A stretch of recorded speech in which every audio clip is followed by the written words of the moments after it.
तो दोस्तों स्वागत है आप सभी का स्टेट पीसीएस क्लासेस में और डेली करंट अफेयर के इस सेशन में। तो मार्च महीना का समाप्ति हो चुकी है, मतलब एंड हो गया है और 1 अप्रैल है। आज अप्रैल महीने की शुरुआत हो गई है। तो आशा करते हैं कि आप लोग जोश के साथ में पढ़ाई करेंगे, इस महीने को और अच्छा उस महीने से बेटर बनाएंगे। तो इसी के साथ में आज हम 1 अप्रैल 2025 का करंट अफेयर डिस्कस करेंगे।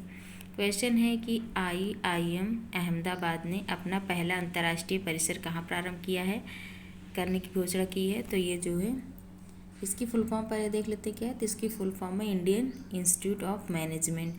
तो इंडियन इंस्टीट्यूट ऑफ मैनेजमेंट ने यह पहली बार जो है अंतर्राष्ट्रीय परिसर खुला है, जो कि कहाँ पे इसकी स्थापना होगी।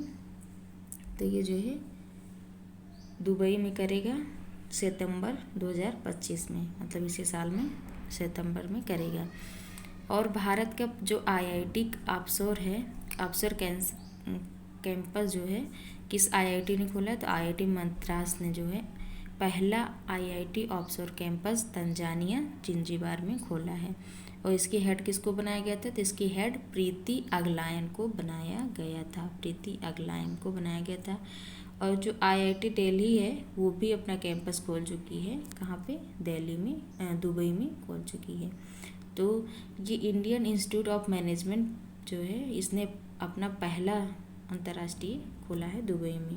और IIT जो है मद्रास भी खोल चुका है, IIT दिल्ली भी खोल चुका है पहले से ही। तो ये पहला रहा है, इसलिए आप लोग इसको ध्यान दीजिएगा, बहुत ही इंपॉर्टेंट क्वेश्चन है। आगे बढ़ते हैं, नेक्स्ट क्वेश्चन देखते हैं कि मियामी ओपन 2025 का फाइनल किसने जीता है। तो मियामी ओपन जो होता है ये टेनिस का खेल है और इसमें जो है जेकब मेंसिफ ने जीता है, जो कि कहाँ के हैं, ये जो है चेक रिपब्लिक के हैं। और हराया किसको है। तो सबसे प्रसिद्ध जो है टेनिस खिलाड़ी रहे हैं कौन, नोवाक जोकोविच, जो कि सर्बिया से बिलोंग करते हैं, इनको हराया है। अगर ये इस बार नहीं हारे होते तो ये 100वें खिताब इनको मिल गया होता। तो ये 100वें खिताब से चूक चुके हैं, तो इनको इन्होंने हरा दिया। तो ये भी इम्पोर्टेंट है क्योंकि नोवाक जोकोविच को इन्होंने हराया है। और फीमेल में किसको मिला है। तो फीमेल में आर्यन सबलंका को मिला है, जो कि बेलारूस से हैं। और आगे बढ़ते हैं और देखते हैं कि टेनिस में जो है 4 ग्रैंड स्लैम भी आयोजित किए जाते हैं हर साल। तो डेविस कप भी टेनिस का है। तो इसमें देखते हैं कौन कौन सा है। तो पहला ग्रैंड स्लैम है ऑस्ट्रेलियन, जो कि सबसे नवीनतम है, फ्रेंच है, फिर विंबलडन है और US ओपन है। तो सबसे पुराना कौन सा है। तो सबसे पुराना देखेंगे, सबसे ओल्डेस्ट है विंबलडन, जो कि 1877 में स्टार्ट हुआ था। अब देखते हैं ये कौन कौन से ग्राउंड पे होता है, जिसको कोर्ट बोलते हैं। तो ऑस्ट्रेलियन ओपन जो होता है ये हार्ड कोर्ट पे होता है, और फ्रेंच जो होता है वो क्ले कोर्ट पर, और विंबलडन ग्रास कोर्ट पर होता है, और US ओपन ये हार्ड कोर्ट पे होता है। तो 2 हार्ड कोर्ट पे होता है, एक ऑस्ट्रेलियन और USA। और तो ये इसको याद रखिएगा, 4 ग्रैंड स्लैम हर साल आयोजित किए जाते हैं। ये टेनिस के खेल से संबंधित होता है। आगे बढ़ते हैं, नेक्स्ट क्वेश्चन देखते हैं कि 81वीं अंतर्राष्ट्रीय वायु परिवहन संघ की वार्षिक आम बैठक और विश्व वायु परिवहन शिखर सम्मेलन कहाँ प्रारंभ होगा। तो ये भारत मंडपम में नई दिल्ली में प्रारंभ होगा। और क्या भारत पहली बार इसका आयोजन करेगा। नहीं, पहली बार नहीं, भारत इससे पहले भी 2 बार आयोजन इसका कर चुका है। 1958 में किया था और उसके बाद जो है 1989 में किया। अब इस बार 2025 में 81वीं अंतर्राष्ट्रीय वायु परिवहन संघ का जो है आयोजन करेगा। और आयोजन करता कौन रहेगा। तो भारत का सबसे बड़ा एयरलाइन कौन सा है, इंडिगो इसका आयोजन करता रहेगा। तो इम्पोर्टेंट क्वेश्चन है। आगे देखते हैं और बहुत ही इम्पोर्टेंट क्वेश्चंस के बारे में देखते हैं। क्वेश्चन है कि एलन मस्क की जो ट्विटर है एक्स ने IT अधिनियम 2000 की धारा 79 के तहत भारत सरकार के किस ऐप पोर्टल के विरुद्ध मुकदमा किया है। तो भारत सरकार के जो पोर्टल है सहयोग पोर्टल, उसको जो है एलन मस्क ने सेंसरशिप पोर्टल कहा है कि इसको क्या बोलते, सहयोग पोर्टल नहीं कहना चाहिए, इसको सेंसरशिप इसका नाम दे देना चाहिए, सेंसरशिप पोर्टल कर देना चाहिए। क्योंकि इसने कहा है कि आईटी एक्ट 2000 का जो है धारा 69A वो कंटेंट को रेगुलेट करता है, वो कंटेंट को रेगुलेट करने का कार्य करता है। और बल्कि जो सहयोग पोर्टल बना है इसकी स्थापना धारा 79 के द्वारा हुई है, तो इसलिए इसका बोला है कि सहयोग पोर्टल का नाम सेंसरशिप पोर्टल कर देना चाहिए। फिर इसके उत्तर में सेंट्रल गवर्नमेंट ने कहा, जिसके क्या बोलते हैं, गृह मंत्रालय के द्वारा इसको बनाया गया था सहयोग पोर्टल। तो सेंट्रल गवर्नमेंट ने इसका जवाब देते हुए कहा है कि इन्होंने किसका हवाला दिया है, तो आर्टिकल 14, आर्टिकल 19 और आर्टिकल 21, जिसमें से समानता का अधिकार, स्वतंत्रता अधिकार और जीवन जीने का अधिकार संविधान के आर्टिकल का हवाला दिया है। इसने कहा है कि अगर इस पे जैसे वो इस क्या बोलते हैं सहयोग पोर्टल में जो कि किससे संबंधित है, तो ये साइबर अटैक से संबंधित है, साइबर अटैक को रोकने से संबंधित है। तो इसमें बहुत सारी कंपनियां शामिल हो चुकी हैं, 38 कंपनी जो है, सोशल मीडिया जो कंपनी है वो शामिल हो चुकी हैं, गूगल वगैरह भी शामिल है उसमें, लेकिन ये जो एक्स कंपनी है ये नहीं शामिल होना चाह रही हैं। तो इसलिए वो कह रही है कि अगर तुम नहीं शामिल होगे तो इसका मतलब है कि आप कुछ भी पोस्ट करोगे जिससे लोगों की समानता और स्वतंत्रता का उल्लंघन होगा। तो इसलिए जवाब में सेंट्रल गवर्नमेंट ने कहा कि हम ऐसा कुछ नहीं करने वाले हैं, बल्कि इसने मुकदमा कर दिया है हाई कोर्ट में। आगे बढ़ते हैं और नेक्स्ट क्वेश्चन देखते हैं आज का।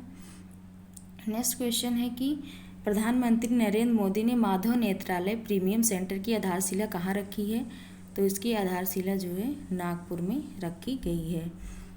और माधव नेत्रालय प्रीमियम सेंटर जिसके नाम पे है, जिसका नाम था गुरुजी माधव, तो ये जो है आरएसएस के जो थे प्रमुख थे। आरएसएस के क्या बोलते हैं, इसका फुल फॉर्म क्या है, तो राष्ट्रीय स्वयंसेवक संघ इसको बोलते हैं। और इसकी स्थापना कब हुई थी, तो ये सबसे इम्पोर्टेंट है क्योंकि इसकी स्थापना को इस बार 100 वर्ष पूर्ण हो चुके हैं। तो 1925 में नागपुर में ही इसकी स्थापना हुई थी राष्ट्रीय स्वयंसेवक संघ की, और इस बार 2025 में 100 वर्ष पूरे हो चुके हैं। और इसके संस्थापक हो रहे हैं डॉक्टर केशव हेड केवर, जो है इसके संस्थापक रहे हैं, इसलिए इम्पोर्टेंट हो जाता है क्योंकि ये 100 वर्ष पूर्ण हो चुका है, तो पूछा जा सकता है। आगे बढ़ते हैं, नेक्स्ट क्वेश्चन देखते हैं कि वर्ष 2025 के अंतर्राष्ट्रीय योग दिवस के लिए कौन सी थीम घोषित की गई है। तो योगा दिवस कब मनाया जाता है, तो योगा दिवस 21 जून को मनाया जाता है। और कब से स्टार्ट हुई, तो इसकी घोषणा 2014 में हुई थी और 2015 से 21 जून को मनाया जाने लगा। 21 जून को इसलिए मनाया जाता है क्योंकि उस दिन उत्तरी गोलार्ध का सबसे बड़ा दिन होता है। और इस बार की थीम क्या रही, तो इस बार की थीम रही योग for one earth one health, इस बार की इसकी थीम रही है। बहुत इंपॉर्टेंट है क्योंकि पीसीएस आरओ एग्जाम में थीम बेसिस क्वेश्चन बहुत पूछे जाते हैं, तो इसको याद रखिएगा। और अभी हाल ही में कुछ नई तिथियां घोषित की गई हैं, मतलब कुछ नए दिवस मनाने की घोषणा की गई, जैसे 21 दिसंबर को क्या मनाने की घोषणा की गई है, जो कि 2025 में पहली बार मनाया जाएगा। तो ये ध्यान दिवस मनाए जाने की घोषणा की गई है कि 21 दिसंबर को ध्यान दिवस मनाया जाएगा। और 12 जुलाई को कौन सा दिवस मनाया जाएगा, तो 12 जुलाई को आशा दिवस मनाया जाएगा। ये दोनों दिवस बहुत ही इम्पोर्टेंट हैं। आगे बढ़ते हैं, नेक्स्ट क्वेश्चन देखते हैं कि संयुक्त राष्ट्र ने भारत को किस क्षेत्र में बेहतर कार्य करने के लिए अनुकरणीय देश माना है। तो यह जो है किससे संबंधित है, तो ये बाल मृत्यु दर में कमी के लिए अनुकरणीय देश माना है। इसके साथ में केवल भारत को ही नहीं, इसके साथ में 5 देश को इसमें शामिल किया गया है। किसने शामिल किया, यूएनओ ने कहा है कि बाल मृत्यु दर कम करने वाले 5 देश को जो है अनुकरणीय देश माना है। कौन कौन से देश हैं, इसमें से नेपाल है, भारत है, नेपाल है, घाना है, बुरुंडी है और सेनेगल है।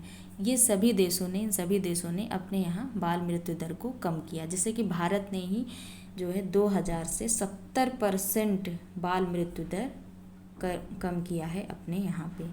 ये इम्पोर्टेंट है कि कितना परसेंट कम किया है, तो 70% बाल मृत्यु दर 2000 से कम किया है। तो इम्पोर्टेंट क्वेश्चन है। आगे बढ़ते हैं, नेक्स्ट क्वेश्चन देखते हैं कि भारतीय सेना ने पहली बार FPV कॉमिकेज ड्रोन का सफलतापूर्वक परीक्षण कहाँ किया है? तो इसका जो है सफलतापूर्वक परीक्षण पंजाब के पठानकोट में किया है।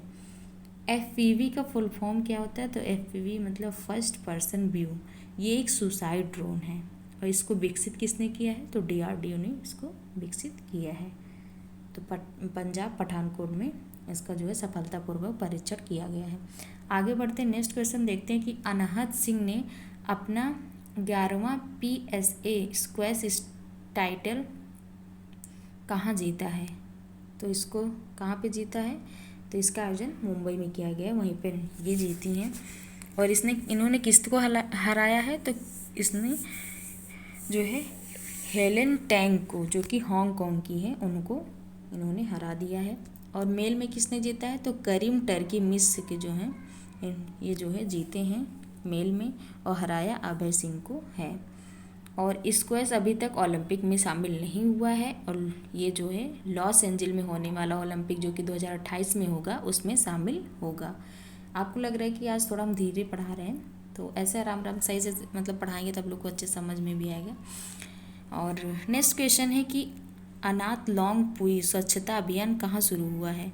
तो ये जो है मिजोरम के आइजोल में शुरू किया गया है। इसका उद्देश्य है अवशिष्ट प्रबंधन करना। जो अवशिष्ट प्रबंधन है उसको जो है मतलब जो वेस्ट मैनेजमेंट होता है उसके लिए जो है शुरू किया गया है। और स्वच्छता अभियान कब से शुरू किया गया? तो 2 अक्टूबर 2014 से स्वच्छता अभियान शुरू किया गया है। और स्वच्छता अभियान के लिए PM नरेंद्र मोदी जी को 2019 में ग्लोबल गोलकीपर अवार्ड भी मिल चुका है। किसके लिए? तो स्वच्छता बढ़ाने के लिए इनको ग्लोबल गोलकीपर अवार्ड 2019 में PM मोदी जी को मिल चुका है, बहुत ही इम्पोर्टेंट है। और आज का शॉर्ट न्यूज है कि विनाशकारी भूकंप के बाद WHO ने म्यांमार को शीर्ष स्तरीय आपातकाल के रूप में किया वर्गीकृत, क्योंकि वहाँ पर देखिए बताई थे हमने कितना ज़्यादा वहाँ पर भूकंप, आप लोग भी न्यूज पे देखे होंगे कि कितनी वहाँ पर जान माल की हानि हुई है। आगे बढ़ते हैं, आगे तो क्या ख़त्म हो चुका है, तो आज का ये इम्पोर्टेंट करंट अफेयर रहा। तो वीडियो देखने के लिए आप सभी का बहुत बहुत धन्यवाद। मिलते हैं नेक्स्ट वीडियो में। Thank you so much.